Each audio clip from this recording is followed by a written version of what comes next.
तो दोस्तों आज हम सीखेंगे त्रिभुज के बारे में। हम इस त्रिभुज के बारे में आज लगभग त्रिभुज की सारी चीज़ें, इसकी सारी प्रॉपर्टीज, इसके सारे गुण को जानेंगे, जो आपकी परीक्षा के लिए काफ़ी ज़्यादा इंपॉर्टेंट होगा। दोस्तों वीडियो को शुरू करते हैं और उसके जानते हैं कि चीज़ों को। सबसे पहले हम सीखेंगे माध्यिका क्या होती है, लंबार्धक क्या होता है, शीर्षलंब क्या होता है, कोणार्धक क्या होता है, केंद्र, लंब केंद्र, परिकेंद्र, अंतःकेंद्र, त्रिभुज समरूपता, सर्वांग, ये सारी चीज़ें हैं। तो दोस्तों सबसे पहले नंबर त्रिभुज में होता क्या है, सबसे पहले आपको याद रखना है त्रिभुज में तो क्या होती है, तीन भुजाएं होती हैं, ठीक, ए बी और सी। और त्रिभुज में तीनों कोणों का योग कितना होता है दोस्तों, 180 डिग्री। कितना, ठीक, इसे हम क्या लेते हैं ए, इसे बी और सी। तो आप लिख सकते हैं कोण ए प्लस कोण बी प्लस कोण सी इक्वल टू कितना होगा दोस्तों, 180 डिग्री। आपको ये प्रॉपर्टी पहले नंबर याद रखनी है, क्योंकि दोस्तों त्रिभुज को आपको ये सारी चीज़ें पता होनी चाहिए। क्योंकि ज़्यादा आप एग्जाम की दृष्टि आ जाता है तो पूछ लेता है, जैसे दो कोण दे देगा और पूछ लेगा तीसरा कोण क्या होगा। सपोज दैट मान लेते हैं कोण ए का मान दे दे 40 डिग्री, कितना, कोण ए बराबर 40 दे दे, और ये कोण बी बराबर कितना दे दे, 50 दे दे। तो कोण सी की वैल्यू कितनी होगी, कोण सी की वैल्यू कितनी होगी, जब तक हमें ये पता नहीं होगा कोण ए, कोण बी और कोण सी, मतलब त्रिभुज के तीनों कोणों का 180 डिग्री होता है, तो हम कैसे निकाल लेंगे। इसलिए सब चीज़ ज्ञात होनी चाहिए। जैसे 40 दे दिए, 40 50 कितना हो गया, 90 हो गया। अब 90 में से कितना, 180 में से अगर हम 90 में माइनस करेंगे तो कोण सी की वैल्यू हमें पता चल जाए। तो कोण सी बराबर कितना निकल के आएगा दोस्तों, 90 डिग्री। ठीक, ऐसे ही कुछ प्रॉपर्टीज होती है जो हमें इन सही चीज़ों को बताती है। ठीक, तो हम पहले देखते हैं माध्यिका के, माध्यिका क्या होती है। ठीक, ये चीज़ें आपको पता होगी। अब देखते हैं दोस्तों माध्यिका क्या होता है। ठीक, माध्यिका, अब बात करते हैं दोस्तों ए बी और सी। माध्यिका होती है दोस्तों, क्या होता है, जो भुजाएं दी हैं ए बी और सी, इनके मध्य बिंदु को सामने वाले कोण, शीर्ष कोण से मिलाना होता है। इसकी माध्यिका कहाँ होगी, ये वाली, इसकी माध्यिका यहाँ होगी। ठीक, ये रहा, इसकी माध्यिका ये हो गई। अब इस वाले की माध्यिका और BC की माध्यिका यहाँ पे जाएगी, ये रहा BC की माध्यिका। और कौन सा बच रहा है दोस्तों, ये वाला। अब इसकी माध्यिका में इसे ले जाएंगे। ठीक, अब माध्यिका क्या नाम दे देते हैं, P, Q और R। ठीक, P, Q, R। अब माध्यिकाएँ क्या हो जाएंगी दोस्तों, माध्यिकाओं का क्या होता है, कितना, AC की माध्यिका क्या होगी दोस्तों, ये RN। AC की माध्यिका क्या हो जाएगी दोस्तों, AC की माध्यिका मीडियन कितना हो जाएगी, RB, ये हो गया। अब इसकी AB की माध्यिका क्या हो जाएगी, AB की माध्यिका क्या हो जाएगी दोस्तों, AB की माध्यिका क्या है, AB की माध्यिका क्या है, ये रहा, कितना, PC। और क्या बच रहा है दोस्तों, ये BC। अब बात करते हैं BC की माध्यिका। BC की माध्यिका क्या हो जाएगी, BC की माध्यिका हो जाएगी AQ। ठीक, ये हो गया। आपको ये माध्यिका निकालना है, पता चल गया। तो माध्यिका कैसे निकालते हैं दोस्तों, माध्यिकाओं को कैसे एग्जाम में पूछता है दोस्तों, एग्जाम में दे देता है इसकी माध्यिका क्या होगी, इसकी माध्यिका क्या होगी। तो माध्यिका निकालने के लिए क्या होगा दोस्तों, आपको क्या करना है, जो सामने वाला कोण दे दे, इस वाले कोण से हम क्या डालेंगे, इस पर हम लंब डाल दें। जो इस भुजा का मध्य बिंदु होगा, हम इस मध्य भुजा को यहाँ पे सपोज इंडिकेट कर लेंगे। जो मध्य भुजा हो जाएगी सामने वाले कोण से, हम इस पर क्या कर देंगे, लंब डाल देंगे। लंब नहीं कह सकते, लंब नहीं डालेंगे। लंब डालने का मतलब इसके बीच का कोण कितना हो जाएगा, 90 डिग्री। लेकिन लंब तो है नहीं दोस्तों, तो हम क्या, यहाँ से कोई सपोज मान लेते हैं ये। अब इसमें दिख रहा है लंब है, लेकिन दूसरा बनाते हैं ताकि आपको दिखे कि ये लंब नहीं है। क्या, ये लंब नहीं है। अब देखिए दोस्तों, अब इसमें अगर हम यहाँ से डालेंगे शीर्ष वाले, आपको ये दिख रहा है ये कि ये दोनों क्या है, बराबर हैं, नहीं है बराबर। तो क्या होगा, यहाँ से इस वाले कोण से इस वाले कोण के मध्य बिंदु मिलाना है, ये रहा। ठीक, ये रहा। अब ये इसे कह सकते हैं ABC, इसे हम N दे देते हैं। तब इसकी माध्यिका क्या हो जाएगी, AN। इसकी क्या हो जाएगी, माध्यिका हो जाएगी, AN माध्यिका हो जाएगी किसकी, BC की। BC की माध्यिका क्या हो जाएगी दोस्तों, AN बन जाएगी। ठीक, इस तरीके से हम भुजाओं की माध्यिका निकालते हैं। अब माध्यिका निकाल ली। अब माध्यिका से रिलेटेड कुछ और चीज़ें सीखते हैं। अब माध्यिका को हम किससे रिलेट करते हैं, माध्यिका को हम रिलेट करते हैं किससे, केंद्रक से। माध्यिका को हम रिलेट कर देते हैं केंद्रक से। इसे क्या बोलते हैं, सेंट्रॉइड। माध्यिका को क्या बोलते हैं इंग्लिश में, मीडियन। ठीक, अब इसे हम क्या, सेंट्रॉइड माध्यिका को इसे हम बोलते हैं गुरुत्व केंद्र भी बोलते हैं। इसे क्या, गुरुत्व केंद्र भी बोलते हैं। केंद्रक को गुरुत्व केंद्र भी बोलते हैं। अब बात करते हैं गुरुत्व केंद्र या केंद्रक कैसे निकालते हैं। अब देखिए दोस्तों, हमने क्या निकाला था, माध्यिकाएं निकाली थी। ये रहा इसकी माध्यिका और इसमें ये माध्यिका, इस माध्यिका को O बिंदु देते हैं। अब इसकी माध्यिका देखते हैं दोस्तों, ये रहा, ये रहा इसकी माध्यिका, यानी यम, और इस वाले की माध्यिका दोस्तों यहाँ पे बनेगा, इस वाली भुजा के मध्य बिंदु पे। ठीक, तो इस वाले मध्य भुजा को मिला देते ऐसे। ठीक, अब इसे हम क्या दिए ओ। अब ये जो ओ बिंदु आया है, माध्यिकाओं का कटान बिंदु क्या होता है, माध्यिकाओं का जो कटान बिंदु होता है वो क्या बन जाता है, केंद्रक बन जाता है। वो क्या बन जाता है, केंद्रक या गुरुत्व केंद्र बोलते हैं। ठीक, अब इसमें देखिए इसका माध्यिकाओं का कटान बिंदु क्या आ रहा है, ओ पे आ रहा है। इस वाले का भी जो कटान बिंदु आ रहा है वो ओ पर ही आ रहा है। ठीक, जो कटान बिंदु होता है, जो प्रच्छेद बिंदु बोलते हैं, ठीक, जिसे हम केंद्रक बोलेंगे। केंद्रक और क्या, मीडियन, दो चीज़ें आपको सीख ली आसानी से, दो चीज़ें आपने सीख ली। फिर से रिपीट कर देता हूँ दोस्तों, क्या तो जो माध्यिकाओं का कटान बिंदु, जो भुजाओं के मध्य बिंदु को सामने वाले शीर्ष से मिलाने से जो बिंदु प्राप्त होगा उसे हम केंद्रक कहेंगे। और इसके जो भुजाएं होगी, ये सामने वाली भुजा जो मिलेगी उसे हम क्या बोलेंगे, माध्यिका बोलेंगे। उसे हम क्या बोलेंगे, माध्यिका बोलेंगे। ठीक, ये दो चीज़ें क्लियर होगी, ये बात सीख लिया और ये चीज़ सीख लिया। अब बच रहा है लंबार्धक। ठीक, अब क्या बच रहा है दोस्तों, लंबार्धक में बच रहा है, इसे हम फिर से मिटा के बनाते हैं लंबार्धक के लिए। लंबार्धक क्या होता है दोस्तों, लंबार्धक कह रहा लंबार्धक, तो लंबार्धक क्या होगा, ये रहा, हमने फिर से त्रिभुज बना लिया एक, हमने फिर से त्रिभुज बना लिया। आपको दोस्तों अच्छे से समझ में आना चाहिए, इसलिए दोस्तों मैं बार बार बता रहा हूँ, समझाने की कोशिश भी कर रहा हूँ। लंबार्धक होता है दोस्तों, क्या होता है, जो भुजाएं दी हैं, कोई भी त्रिभुज दे दे, उसकी भुजाओं के मध्य बिंदु, क्या भुजाओं का जो मध्य बिंदु होगा, इसका ये रहा, इसका ये रहा और इसका ये रहा। जो ये लंबार्धक होगा दोस्तों, भुजाओं के मध्य बिंदु को क्या बोलते हैं, लंबार्धक बोलते हैं। तो इसका लंबार्धक क्या होगा, इस वाले का लंबार्धक क्या होगा। लेकिन आपको याद रखना, लंबार्धक मतलब कहने का मतलब है जो यहाँ से लंब डालेंगे, लंब डालेंगे तो इसके बीच का कोण जो होगा 90 डिग्री आना चाहिए। क्या आना चाहिए, 90 डिग्री आना चाहिए।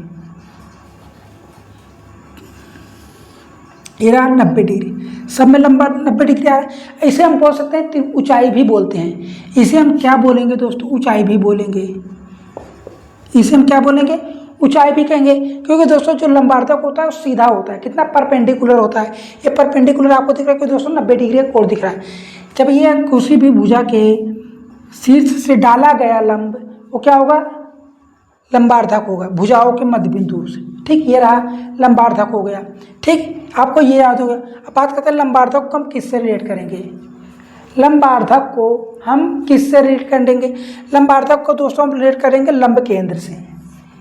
लंबार्धक को रिलेट करेंगे दोस्तों लंब केंद्र से। ये चीज़ें दिखनी चाहिए, ये चीज़ें आपको दिखनी चाहिए, ये रहा। ठीक, अब ये देखते हैं लंबार्धक और लंब केंद्र। लंबार्धक आपने सीख लिया, क्या होता है, भुजाओं के मध्य बिंदुओं को सामने शीर्ष से डाला गया लंब, ये रहा, ये हो गया लंबार्धक। और लंबार्धक में आपको क्या होना चाहिए, 90 डिग्री का कोण दिखना चाहिए आपको। ठीक है, अब इसके जो कटान बिंदु आ रहा है, इसका ये लंबार्धक हो गया, इसका ये लंबार्धक हो गया, इसका जो दोस्तों ये लंबार्धक हो गया। इस कटान बिंदु कहाँ पे आ रहा है, ये ओ पे आ रहा है। तो इसे हम क्या बोलेंगे दोस्तों, लंब केंद्र बोलेंगे। इसे हम क्या बोलेंगे, लंब केंद्र बोलेंगे। ठीक, ये रहा लंब केंद्र भी हमने सीख लिया, लंब केंद्र भी सीख लिया। ज़्यादा कुछ डिफिकल्ट है नहीं दोस्तों, बस सीखना है और याद रखना है। अब बात करते हैं दोस्तों शीर्ष लंब। शीर्ष लंब क्या होता है, ठीक, बात करते हैं शीर्ष लंब की, बात करते हैं दोस्तों शीर्ष लंब। दोस्तों ये हो गया, आपको याद रखना है कि लंबार्धक क्या होता है, इन दोनों भुजाओं के मध्य बिंदु होना चाहिए। क्या होना चाहिए, भुजाओं का मध्य बिंदु होना चाहिए। लेकिन आप लोग कैसे निकालेंगे, कैसे मध्य बिंदु, जो ये रहा, इसका हम क्या करना है, इसका मध्य बिंदु निकालना। तो मध्य बिंदु निकालने क्या करो, ए बी।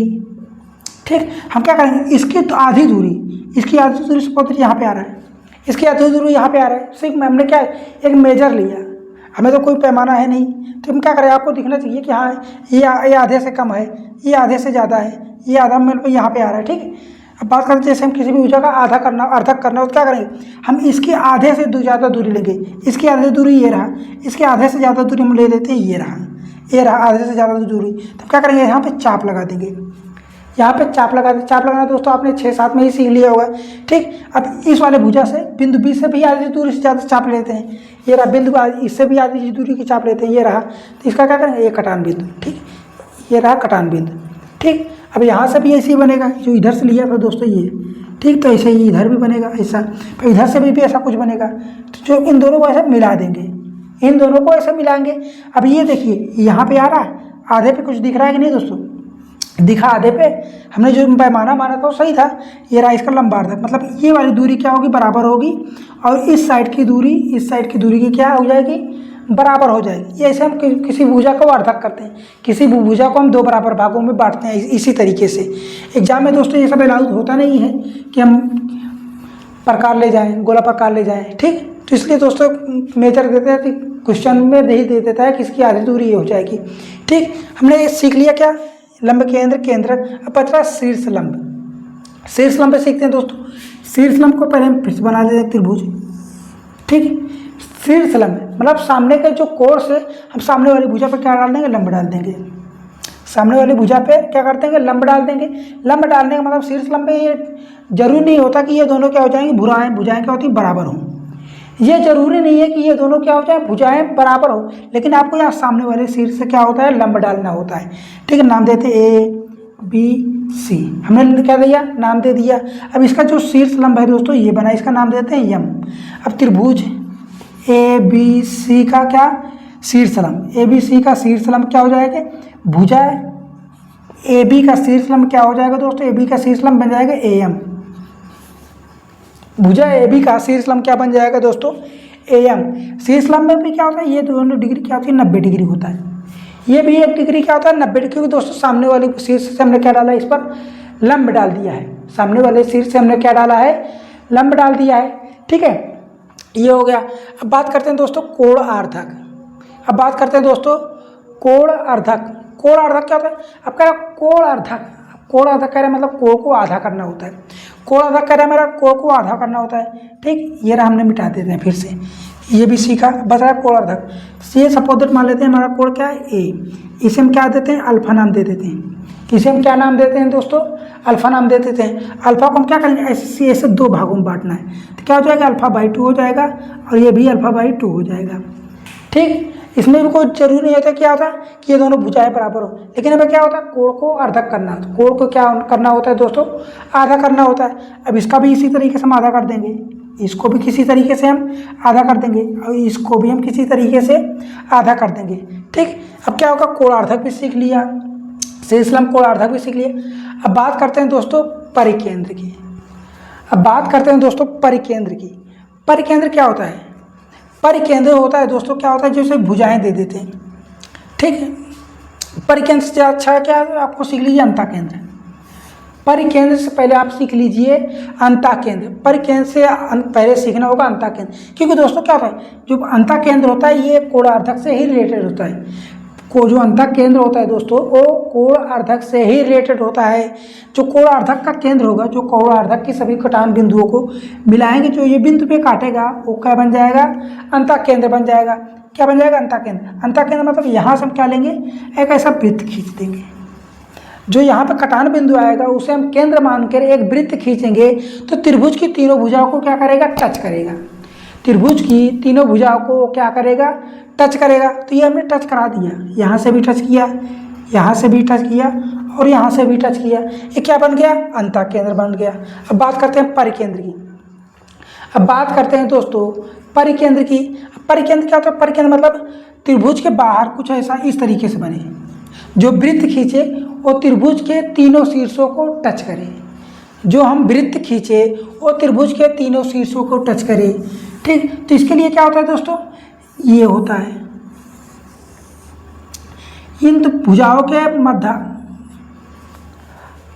भुजाओं के मध्य बिंदुओं के कटान बिंदु को क्या, इसका कटान बिंदु यहाँ पे आएगा, और इसका कटान बिंदु यहाँ पे आएगा, और इसका कटान बिंदु यहाँ पे आएगा। क्या होता है, लंबार्धक। भुजाओं के मध्य बिंदुओं के कटान बिंदु को क्या बोलते हैं, परिकेंद्र बोलते हैं। इसे क्या मान लेते हो, वो क्या हो जाएगा, परिकेंद्र हो जाएगा। परिकेंद्र। अगर हम इसे यहाँ पे वृत्त का केंद्र मान के अगर हम वृत्त खींचें तो क्या हो जाएगा,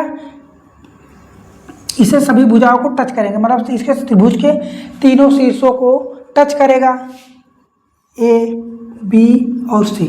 ये टच कर रहा है, कोई भी मेजर पैमाना तो है नहीं दोस्तों, इसलिए हैंड रिटन करना तो इसे थोड़ा परफेक्ट नहीं बन पा रहा है, लेकिन जो कॉन्सेप्ट है दोस्तों यही होता है, जो कॉन्सेप्ट है वो यही होता है, ठीक। अंतःकेंद्र हो गया, परिकेंद्र। अब बात करते हैं त्रिभुज समरूपता की। त्रिभुज समरूपता कह रहा है, मतलब समरूप दिखना चाहिए।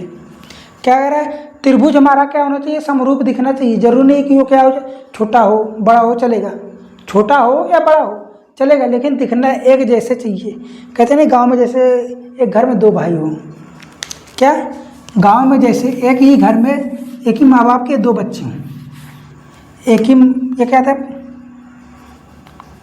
पेरेंट्स हो गए, इनके दो बच्चे हैं, क्या ए और बी दो बच्चे हैं, ठीक। तो कहते हैं ना कि गांव में अभी इसकी शक्ल तो उससे मिलती है, कहते हैं ना इसकी शक्ल तो उससे मिलती है, मतलब अपने माँ बाप से मिलती है। और जो इनके जो बच्चे होंगे दोस्तों, इनमें भी कुछ क्या हो जाएगा, कॉमन होगा तो कहेंगे इसके समरूप हैं। जुड़वा वाले देखते हैं ना, जुड़वा मूवी या जुड़वा बच्चे होते हैं, तो उनके का तो सब अकल नकल सकल से सब क्या होते हैं, सेम दिखते हैं, वो क्या होते हैं, समरूप होते हैं। अभी इसी समरूप में त्रिभुज समरूपता भी तो शामिल है, त्रिभुज समरूपता भी तो शामिल है। इसे क्या बोलते हैं, ट्राइएंगल समरूपता मतलब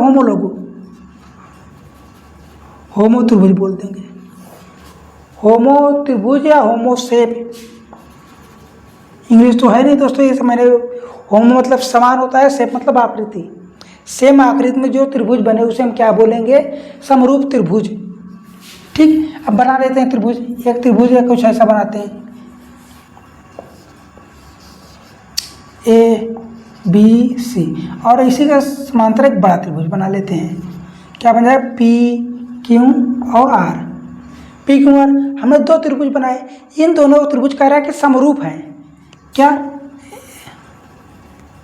T1 ट्रायंगल फर्स्ट और T2 मतलब ट्रायंगल 2, ये दोनों त्रिभुज क्या है, समरूप हैं। जब समरूप हैं दोस्तों तो आपको याद रखना है कि इसकी जो भुजाओं का अनुपात होगा वो जो क्या हो जाएगा, सेम होगा।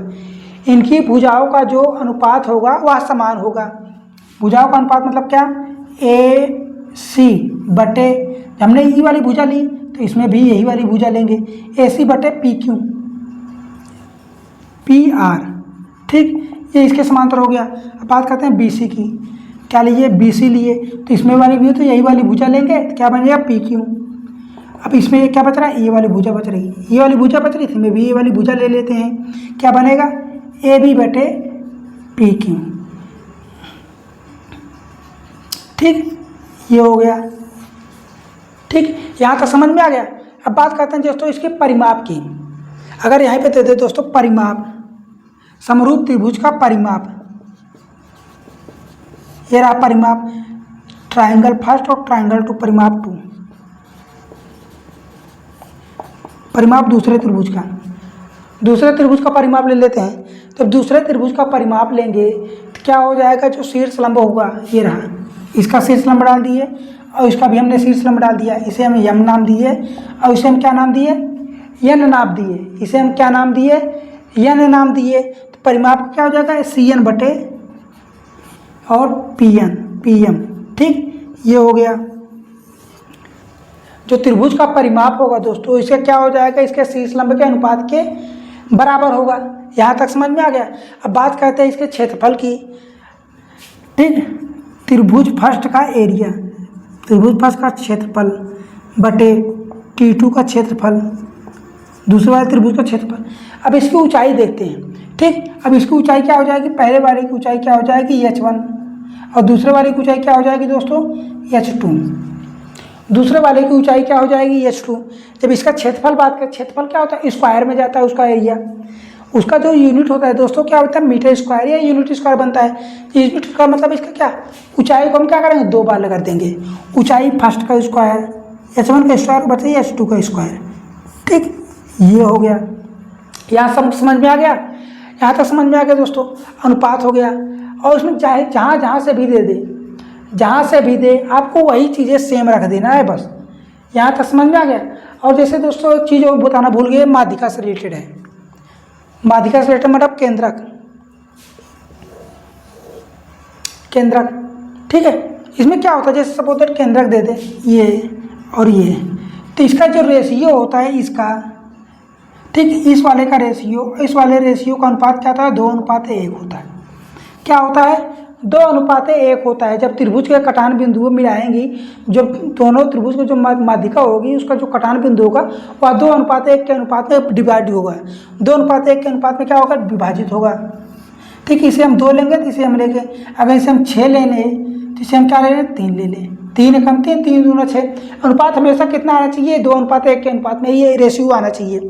ठीक, यहाँ तक समझ में आ गया। आशा करता हूँ दोस्तों आपको ये चीज़ें अच्छे से समझ में आई होंगी। अगर समझ में आई हैं तो त्रिभुज का एक छोटा सा कॉन्सेप्ट था, अभी और थोड़ा है, सोच रहा हूँ वो भी क्लियर कर दूँ। ठीक है, यहाँ तक हो गया। ठीक है, और भी आगे देख लेते हैं, और भी खत्म हो जाए त्रिभुज के जो इसकी प्रॉपर्टीज़ हैं वो सारी चीज़ें आज खत्म हो जाए तो कल इस त्रिभुज से रिलेटेड जितने क्वेश्चन बनेंगे दोस्तों उन त्रिभुज से क्वेश्चनों को हम सॉल्व कर लेंगे। त्रिभुज से उन क्वेश्चनों को हम क्या कर लेंगे, सॉल्व कर लेंगे। ठीक, ये रहा त्रिभुज क्या, ABC। तब क्या करते हैं दोस्तों, जैसे सपोज दैट यहाँ पे कोई रेखा खींच दें, यहाँ पे कोई रेखा खींच दें तो क्या होगी दोस्तों, इन दोनों का जो बनेगा इसका रेशियो क्या होगा, इसके समांतर होगी। इसे क्या रहता है, PQ। क्या बनेगा, AB पैरेलल PQ के। क्या होगी, AB भुजा समांतर है किसके, PQ के। ठीक, यहाँ तक समझ में आया। अब बात करते हैं दोस्तों, जब इसका रेशियो की बात आ जाए तब क्या करेंगे दोस्तों, जब इसका रेशियो आ जाए तो हम पहले यहाँ से यहाँ लेंगे, फिर यहाँ से यहाँ ले लेंगे। इसको 3 तरीके से करते हैं। ठीक है, 3 बार से सीखेंगे। पहले हम क्या कर, छोटा त्रिभुज ले लेते हैं। बात करते हैं दोस्तों, आपको 2 चीज़ें दिखनी चाहिए, आपको चीज़ें दिखनी चाहिए। अगर हम इसे ये नहीं मान लेते, ये जो भुजा इसे हम मूल लेते हैं, इसे हम कवर कर लेते हैं, तो क्या बन गया, बड़ा वाला त्रिभुज बन गया। ये क्या बन गया, ये पूरा बड़ा वाला त्रिभुज है। अगर बड़े वाले त्रिभुज में से ये वाले छोटा त्रिभुज हम मूंद दें, ये नीचे भुजा हम हटा दें तो छोटा त्रिभुज बनेगा। ये हम छोटा वाला त्रिभुज बना देते हैं, PQC बन गया। अब ये दोनों त्रिभुज क्या है, समरूप त्रिभुज बन रहे हैं, समरूप त्रिभुज बन रहे हैं। ठीक है, ये लेकिन आपको एक ही त्रिभुज में कंबाइन करके दिखाया है, इसलिए दोस्तों मैं सिखाना ज़्यादा सीखना और सीखना दोनों ज़्यादा इंपॉर्टेंट है। ठीक है, तब क्या करेंगे, CP, हमने छोटा वाला त्रिभुज लिया, रहा CP। अब इसका जो अनुपात है ये बड़े वाले त्रिभुज के अनुपात की भुजा के बराबर क्या, AC के। ठीक है, अब इसमें देखते हैं CQ छोटा वाला लिया, बड़ा वाला ले लेते हैं BC। एक अनुपात ये हो गया। ठीक, एक अनुपात ये हो गया। अब बात करते हैं दोस्तों छोटा वाला छोटे, पहले बड़ा वाला ले लेते पूरा, पहले छोटा छोटा लिए अब बड़ा बड़ा लेकर देखते हैं। अब इसे हम ले लेते हैं इसका अनुपात और इसका अनुपात, क्या बनेगा, CP/AP। CP/AP बराबर किसके जाएगा, छोटा वाला CQ/BQ। ये हो गया CP/PQ।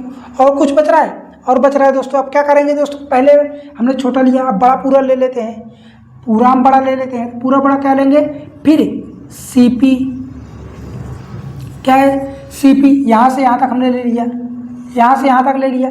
अब छोटा ले लेते हैं AP ले लेते हैं बटे AP बराबर, अब पूरा ले लेते हैं यहाँ से यहाँ तक, क्या है BC बटे छोटा वाला ले लेते हैं, इतना ही ले लेते हैं, क्या BQ।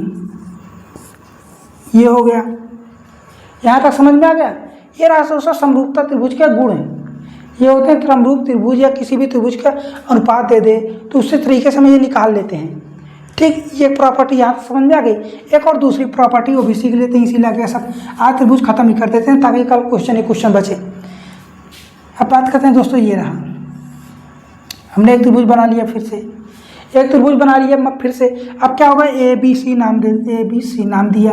अब क्या होता है दोस्तों, इसका मध्य बिंदु, इसका और इसका मध्य बिंदु कुछ यहाँ पे आएगा, इसका यहाँ पे आएगा, इनको हम मिला देते हैं, तो इसे हम यमन नाम दिए। ठीक है, समझ में आ रहा है, ये आपको ये कवर कर दिया। अब बच रहा है सिर्फ इसमें ही देखते हैं। अब क्या होता है दोस्तों, जो ये वाली भुजा है यमन जो भुजा है, इस वाले भुजा की क्या हो जाएगी, आधी है। इस वाली भुजा AB के आधे के बराबर है, AB भुजा आधे के बराबर है और इसके पैरेलल भी है। क्या, AB पैरेलल किसके है, यमन के। AB पैरेलल किसके है, यमन के। और इस भुजा की माप जो है, इस भुजा के माप के आधे के बराबर है, इस भुजा के माप के आधे के बराबर है। ठीक है, यहाँ तक दोस्तों मैं आशा करता हूँ आज आपने ट्रायंगल का पूरा टॉपिक क्या कर लिया, ऑल अबाउट ऑल अबाउट करके पूरा आपने सीख लिया। जो हमने इस टॉपिक का नाम दिया था त्रिभुज triangle, all about of triangle. ठीक, त्रिभुज के बारे में सब कुछ की जानकारी जो ये काफ़ी परीक्षा में पूछता है, आरआरबी, एसएससी, एनटीपीसी, एलपी, ये सभी परीक्षाओं में पूछता है दोस्तों। ठीक है, तो इन सभी परीक्षाओं के लिए काफ़ी ज़्यादा इंपॉर्टेंट है। अभी आपकी परीक्षा लगने वाली है एलपी की, डेट आई नहीं है, लेकिन उसका जो वैकेंसी का जो चेंज बढ़ा था वैकेंसी, आरआरबी एलपी की वैकेंसी, इनकी जो पहले 5,900 कुछ थी, अब बढ़कर उसकी कितनी होगी 18,000, लगभग 19,000 के करीब में हो गई है। ठीक, तो 19,000 के करीब में हो गई दोस्तों। मैं भी अभी पढ़ ही रहा हूँ। ठीक है, दिखा दे रहा हूँ, ये देखिए मैं पढ़ता भी हूँ और दोस्तों बताने की भी कोशिश करता हूँ, ताकि दोस्तों मेरा भी रिवीजन हो जाए, आप लोगों को भी अच्छे तरीके से समझ में आ जाए। अगर आपको दोस्तों मेरी मेहनत या मेरे पढ़ाने का तरीका कुछ भी अच्छा लगता है पढ़ाने, तो आप क्या करते हैं, दोस्तों के साथ लाइक एवं शेयर कर सकते हैं। कि आपको थोड़ा भी बेनिफिट हो रहा है तो आप क्या कर दीजिए, शेयर कर दीजिए। अगर आप मेरे साथ जुड़ना चाहते हैं, मेरे जो कंटेंट ये बताने या समझाने का तरीका पसंद आता है, आप भी सब्सक्राइब कर सकते हैं। आप क्या कर सकते हैं, सब्सक्राइब कर सकते हैं।